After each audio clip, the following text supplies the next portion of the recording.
अगर हम मोदी गवर्नमेंट के पिछले 10 सालों का टेन्योर उठा के देखें तो उसमें हमको एक चीज बहुत क्लियर नजर आएगी कि बीते 10 सालों में भारत का इंफ्रास्ट्रक्चर बहुत स्ट्रांग हुआ है।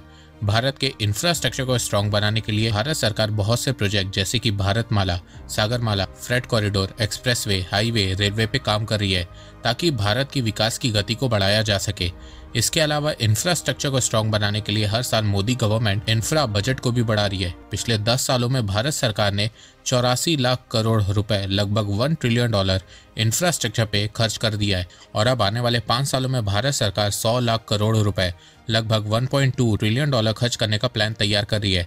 अब आप सोच रहे होंगे कि भारत सरकार इंफ्रास्ट्रक्चर में इतना क्यों खर्च कर रही है और इससे इंडियन इकोनॉमी और आम आदमी को क्या फायदा होगा, तो आइए जानते हैं। तो नमस्कार दोस्तों, स्वागत करते हैं आपका चार्जिंग पॉइंट हिंदी में। दोस्तों, मैं ऐसे ही इंफॉर्मेटिव वीडियो बनाता हूं, तो अगर आपको इंफॉर्मेशनल वीडियो देखना पसंद है तो आप इस चैनल को सब्सक्राइब करना मत भूलिएगा। देखो, जब किसी भी देश को अपने यहाँ की इकोनॉमी को स्ट्रॉन्ग करना होता है तो वो देश इंफ्रास्ट्रक्चर पे इन्वेस्ट करता है। इंफ्रास्ट्रक्चर में इन्वेस्ट करने से देश की इकोनॉमिक डेवलपमेंट होती है, एम्प्लॉयमेंट जनरेट होती है, लोगों को नौकरियां मिलती हैं, स्मॉल और मीडियम बिजनेस को फायदा पहुंचता है। बहुत से लोग ये समझते हैं कि इंफ्रास्ट्रक्चर में इन्वेस्ट करने से सिर्फ मजदूरों को काम मिलता है, पर ऐसा नहीं है। बहुत सी ऑपरेशन, मैनेजमेंट जॉब भी इंफ्रास्ट्रक्चर डेवलपमेंट से जनरेट होती है। और सबसे बड़ी बात, देश के बैकवर्ड एरियाज भी तेजी से डेवलप होने लगते हैं। इंफ्रास्ट्रक्चर स्ट्रांग होने से फॉरेन कंपनीज देश में इन्वेस्ट करने लगती हैं। आज के समय दुनिया की जो टॉप इकोनॉमीज हैं जैसे कि अमेरिका, चाइना, जापान, इन देशों ने सबसे पहले अपने यहाँ इंफ्रास्ट्रक्चर में खूब इन्वेस्ट किया है, जिसके चलते आज ये देश इकोनॉमिक पावर हाउस है। भारत की बात करें तो भारत ने शुरुआत के 40 से 50 सालों में इंफ्रास्ट्रक्चर पे ज़्यादा ध्यान नहीं दिया था, पर 1999 में जब अटल जी की सरकार बनी तब उन्होंने देश के इंफ्रास्ट्रक्चर को स्ट्रॉन्ग करने के लिए कई सारे प्रोजेक्ट लॉन्च किए। फिर 2004 में कांग्रेस पावर में आई, तब उन्होंने भी देश में road, highway, expressway, rail, airport बनाए। पर फिर 2014 में जब बीजेपी पावर में आई तो उन्होंने इंफ्रास्ट्रक्चर को अपनी प्रायोरिटी बना लिया और इंफ्रास्ट्रक्चर में हैवी इन्वेस्ट करने लगे, जिसके चलते भारत में तेजी से road, highway, expressway, airport, port, railway develop होने लगे। पिछले 10 सालों में भारत सरकार ने इंफ्रास्ट्रक्चर पे 84 लाख करोड़ रुपए, लगभग $1 ट्रिलियन खर्च किया है और अब आने वाले 5 सालों में भारत सरकार 100 लाख करोड़ रुपए, लगभग $1.2 ट्रिलियन खर्च करने का प्लान तैयार कर रही है। 100 लाख करोड़ रुपए में से 20 लाख करोड़ रुपए रोड इंफ्रास्ट्रक्चर पे सरकार खर्च करेगी, 30 लाख करोड़ रुपए रेलवे पे खर्च करेगी, 20 लाख करोड़ रुपए 50,000 किलोमीटर एक्सप्रेसवे बनाने में खर्च करेगी, 2 लाख करोड़ रुपए पोर्ट इंफ्रास्ट्रक्चर पे खर्च करेगी। इसके अलावा bullet train, power sector, solar sector में भी भारत सरकार पैसा खर्च करेगी। इस समय इंडिया इंफ्रास्ट्रक्चर पे 3.5% ऑफ जीडीपी इन्वेस्ट कर रहा है। 2029 तक भारत सरकार इसे 6.5% तक ले जाना चाहती है। अब आप लोग सोच रहे होंगे कि भारत सरकार इतना पैसा इंफ्रास्ट्रक्चर में क्यों खर्च कर रही है, तो देखो, सबसे मेजर कारण है अर्बनाइजेशन। भारत में अर्बनाइजेशन बहुत तेजी से हो रही है, जिससे इंफ्रास्ट्रक्चर पे दबाव बढ़ता जा रहा है। तो दबाव को कम करने के लिए भारत सरकार इंफ्रास्ट्रक्चर पे पैसा इन्वेस्ट कर रही है और भारत को अपने इंफ्रास्ट्रक्चर को और बेहतर बनाते भी रहना होगा, क्योंकि आने वाले 10-15 सालों में भारत में अर्बनाइजेशन के चलते सिटीज़ बहुत ज़्यादा क्राउडेड होने वाली हैं। तो उनको संभालने के लिए भारत के पास स्ट्रॉन्ग इंफ्रास्ट्रक्चर होना बहुत ज़रूरी है। इसके अलावा अगर भारत को 2047 तक एक डेवलप देश बनना है तो उसके लिए भी भारत को इंफ्रास्ट्रक्चर में इन्वेस्ट करते रहना होगा। इसके अलावा सबसे बड़ा कारण, अगर भारत को चाइना से इकोनॉमिकली कम्पिटिट करना है तो उसके लिए भी भारत सरकार को इंफ्रास्ट्रक्चर में इन्वेस्ट करते रहना होगा। देखो, इस समय भारत सरकार इंफ्रास्ट्रक्चर के मामले में बिल्कुल चाइना की तरह सोच रही है। चाइना हमेशा से आने वाले 5 से 10 सालों का प्लान करता है और फिर उसके हिसाब से काम करता है। चाइना को बहुत पहले ही पता चल चुका था कि अगर उसे तेजी से डेवलप होना है तो सबसे पहले इंफ्रास्ट्रक्चर में इन्वेस्ट करना होगा, पर हमें ये बात बहुत देरी में समझ में आई। भारत में पिछली सरकारों ने कभी भी इंफ्रास्ट्रक्चर पे प्रॉपर ध्यान नहीं दिया, जिसके चलते भारत में कई सालों तक proper road, highway, expressway, rail network नहीं थे।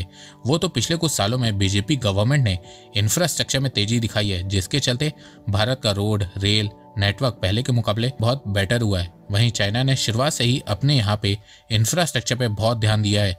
चाइना ने बीते 30 सालों में इंफ्रास्ट्रक्चर में खूब इन्वेस्ट किया है, जिसके चलते आज वो एक इकोनॉमिक और मैन्युफैक्चरिंग सुपर पावर देश बन गया है। जहां 2005 से 2008 तक चाइना अपने जीडीपी का 10% इंफ्रास्ट्रक्चर पे इन्वेस्ट करता था, 2009 से 2019 तक जीडीपी का 8% इंफ्रास्ट्रक्चर पे इन्वेस्ट करता था। वहीं भारत हमेशा से 2 से 3% ही जीडीपी का इंफ्रास्ट्रक्चर पे इन्वेस्ट करता आ रहा है। भारत अब जाके अपनी जीडीपी का 3.5% इंफ्रास्ट्रक्चर पे इन्वेस्ट कर रहा है। पर चाइना अब भी अपनी जीडीपी का 6.5% इंफ्रास्ट्रक्चर पे इन्वेस्ट करता है। तो भारत को कम से कम अपनी जीडीपी का 5 से 6% इंफ्रास्ट्रक्चर पे इन्वेस्ट करना होगा, तब जाके भारत तेजी से और ग्रो कर सकेगा और फ्यूचर में चाइना को टक्कर दे सकेगा। और देखा जाए तो भारत सरकार यही करने का प्लान भी बना रही है। भारत सरकार आने वाले 5 सालों में इंफ्रास्ट्रक्चर पे 100 लाख करोड़ रुपए यानी कि $1.2 ट्रिलियन खर्च करने वाली है। तो भारत को यहाँ पे चाइना से ही सीखना होगा और इंफ्रास्ट्रक्चर में इन्वेस्टमेंट को बढ़ाते रहना होगा, क्योंकि जब भारत सरकार देश में इतना इन्वेस्ट करेगी तो उसको देख के प्राइवेट कंपनीज भी देश में इन्वेस्ट करने लगेगी और साथ में फॉरेन कंपनीज भी देश में इन्वेस्ट करने लगेगी। देखो आने वाले 4 सालों में यूएस चाइना ट्रेड वॉर के चलते बहुत सी कंपनीज चाइना से अपना मैन्युफैक्चरिंग प्लांट शिफ्ट करेंगी। तो अगर भारत सरकार हर साल इंफ्रास्ट्रक्चर का बजट इंक्रीज करेगी तो बहुत सारी कंपनीज जल्दी जल्दी इंडिया में मैन्युफैक्चरिंग प्लांट खोलेंगी, जिससे एम्प्लॉयमेंट जनरेट होगी, भारत सरकार का टैक्स रेवेन्यू भी बढ़ेगा और साथ में भारत भी तेजी से ग्रो कर सकेगा। भारत की काउंसिल ऑफ मिनिस्ट्रीज के सामने एक एस्टीमेट प्रेजेंट किया गया था, जिसमें बताया गया कि अगर भारत को 2047 तक चाइना की तरह इंफ्रास्ट्रक्चर और फाइनेंशियल ग्रोथ चाहिए तो उसके लिए भारत को 845 से 880 लाख करोड़ रुपए यानी कि $11 ट्रिलियन, जी हाँ $11 ट्रिलियन इंफ्रास्ट्रक्चर में इन्वेस्ट करना होगा। अब आप में से कुछ लोग ये अमाउंट सुन के बोलेंगे कि इतना पैसा आएगा कहाँ से? तो देखो जैसे जैसे भारत की जीडीपी बढ़ेगी, भारत का टैक्स कलेक्शन बढ़ेगा, जीएसटी बढ़ेगा, टोल कलेक्शन बढ़ेगा, वैसे वैसे भारत का इंफ्रा बजट भी इंक्रीज होता रहेगा। इसके अलावा भारत सरकार अब ग्रीन बॉन्ड भी इशू कर रही है, जिसके चलते भारत सरकार इंफ्रास्ट्रक्चर के लिए यहाँ से भी पैसा जुटा रही है। इसके अलावा भारत सरकार इंफ्रास्ट्रक्चर में प्राइवेट प्लेयर्स को भी इन्वॉल्व करेगी। भारत सरकार का शेयर 45% होगा, स्टेट गवर्नमेंट का 35% और प्राइवेट सेक्टर का 20%। अब आप लोग बोलोगे कि ऐसा कुछ तो गति शक्ति और नेशनल इंफ्रास्ट्रक्चर पाइपलाइन में भी सुना था, उसमें भी भारत सरकार 100 लाख करोड़ रुपए इंफ्रास्ट्रक्चर में इन्वेस्ट करने वाली थी। तो देखो ये दोनों प्लान 2025 में एंड हो रहे हैं, तो 2025 के बजट के समय भारत सरकार न्यू इंफ्रास्ट्रक्चर पाइपलाइन इंट्रोड्यूस कर सकती है और उसे गति शक्ति के साथ इंटीग्रेट कर सकती है, ताकि इंफ्रास्ट्रक्चर प्रोजेक्ट स्मूथली चल सके और मिनिस्ट्रीज के बीच जो कंफ्यूजन होता है वो कम हो सके। देखो भारत में आपने अक्सर ये देखा होगा कि कई बार रोड बनती है, कुछ दिन बाद सही रहती है, पर फिर कुछ दिनों बाद रोड अपने आप ही खराब हो जाती है, तो उसे दोबारा से बनाया जाता है। इसके अलावा कई बार तो कुछ इंफ्रा प्रोजेक्ट बीच में ही रोक दिए जाते हैं, जिसके चलते आधा काम होता है और आधा काम नहीं होता है, जिससे आम लोगों को बहुत परेशानी होती है। इसके अलावा कई बार ये भी देखा गया कि एक बार रोड बनती है, फिर किसी दूसरे डिपार्टमेंट को याद आता है कि रोड के नीचे gas pipeline, optical fibre, cable, sewage pipeline लगा ही नहीं गई है, तो इसके चलते फिर से रोड को तोड़ा जाता है, फिर गैस सीवेज पाइपलाइन लगाई जाती है और फिर से रोड को बनाया जाता है। अब इस मिसमैनेजमेंट से एक तो देश के लोगों को ट्रैवल करने में परेशानी होती है, तो वहीं भारत सरकार का पैसा भी वेस्ट होता है और साथ में इंफ्रा प्रोजेक्ट भी डिले होने लगते हैं और उनकी कॉस्ट भी बढ़ने लगती है। तो इसी मिसमैनेजमेंट को कम करने के लिए भारत सरकार ने गति शक्ति मास्टर प्लान लॉन्च किया है, ताकि मिनिस्ट्रीज के बीच मिसमैनेजमेंट सॉल्व हो सके। तो गति शक्ति एक तरीके का फ्रेमवर्क है जो भारत सरकार के इंफ्रा प्रोजेक्ट में मिसमैनेजमेंट को खत्म करता है। तो दोस्तों आपको ये वीडियो कैसा लगा, आप अपनी राय मुझे कमेंट सेक्शन में बताइए। तो अब तक के लिए बस इतना ही। धन्यवाद। जय हिंद, जय भारत।